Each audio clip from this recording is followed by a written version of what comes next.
I tell this to my team a lot. I can teach them everything, not the drive. The will is very hard to teach. Which trade surprised you the most with how much money was being left on the table? When you have that great roofer that builds impeccable roofs sitting on a computer for 3 hours writing an estimate and learning a new software, that might not be his cup of tea.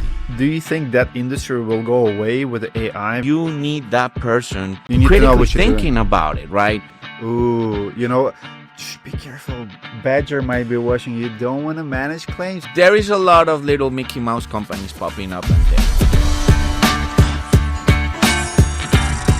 Mauricio, thank you so much for flying in all the way from Florida to Minneapolis. How's the weather change for you? How was the workout this morning? Lovely. I love it. I love it. Thanks for having me.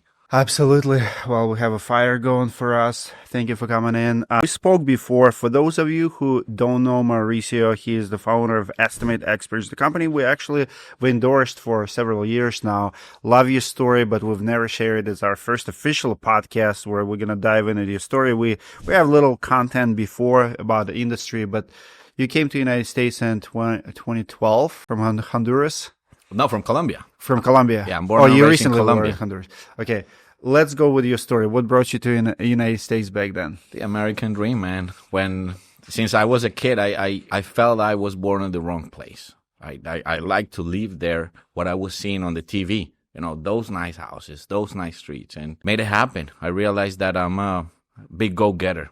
Where I put my eye, I definitely make stuff happen. So that was one of those. And I feel it pretty early in my life.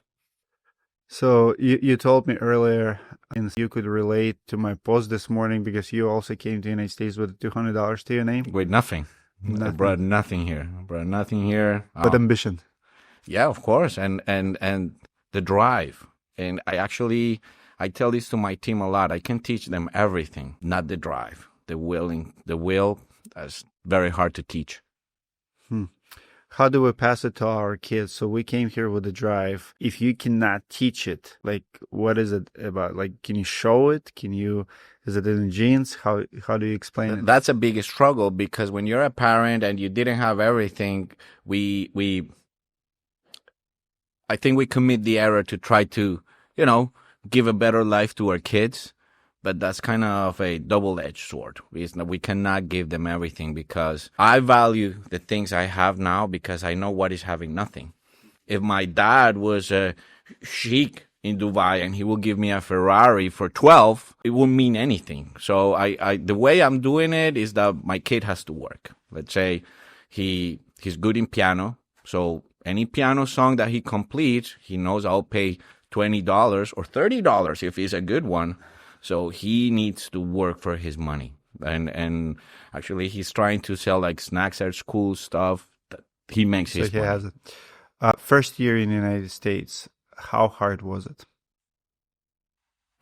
It was quite an adventure because I started working for this acquaintance I had in Colombia. And I learned what's having a horrible boss. And I learned that. I was in that company for 3 years. I was a scumbag, man. And I tolerated that. All sort of bullying. What was the company? What was the business? They were a moving broker.